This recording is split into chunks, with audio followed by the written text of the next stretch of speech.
So in this video, we're going to try to find the eccentricity for a curved beam. Okay, so we can define the eccentricity, which is the distance between the eccentricity of a beam is equal to the distance between the centroid of our cross-sectional area and the neutral axis for our beam. Okay, so for example, if we had a cross-section here where we had an inner radius of 150 millimeters and then the width of this section was equal to 50 millimeters, we need to solve for our radius to our neutral axis and the radius to our centroid in order to find our eccentricity. Okay? So, um, so,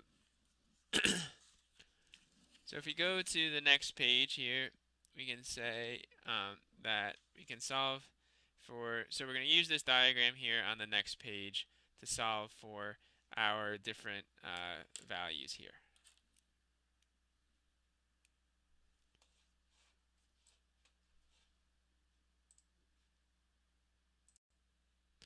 So calculate the radius to the centroid, we need to use the centroid formula.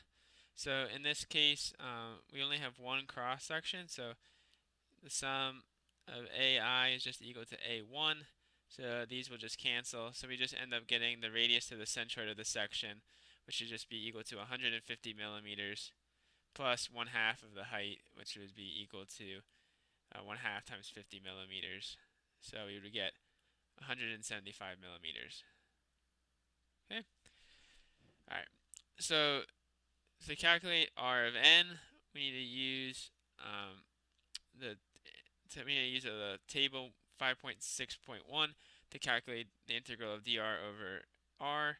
So if we do that, we can go over to this page here, right, and we have a nice simple square cross section, all right, where in our case we have the width of our beam was equal to 10 millimeters, right, and then the natural log would be of the outer radius minus the inner radius, so their outer radius would be equal to, in this case, would be equal to 200 millimeters, and our inner radius would be equal to 150 millimeters.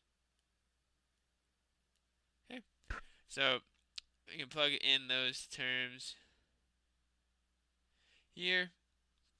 All right, so we get our area would be equal to 10 millimeters times 50 millimeters. All right, from this diagram, and it's taking this stuff from the diagram, these dimensions from the diagram, and then the bottom integral would be equal to the base, which is equal to 10 millimeters times the natural log of 200 millimeters over 150 millimeters.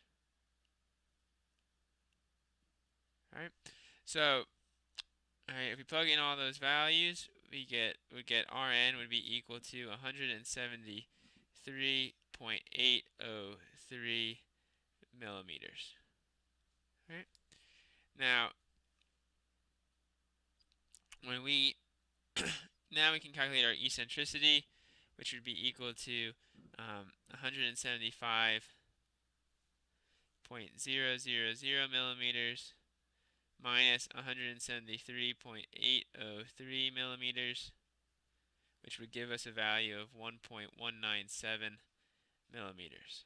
Okay, so note that the eccentricity is typically very small relative to your centroidal radius and your neutral axis radius. So when you're calculating RC and RN, you need to make sure you write down plenty of significant figures and use those significant figures in your calculations. That way you can accurately determine what E would be equal to. Okay?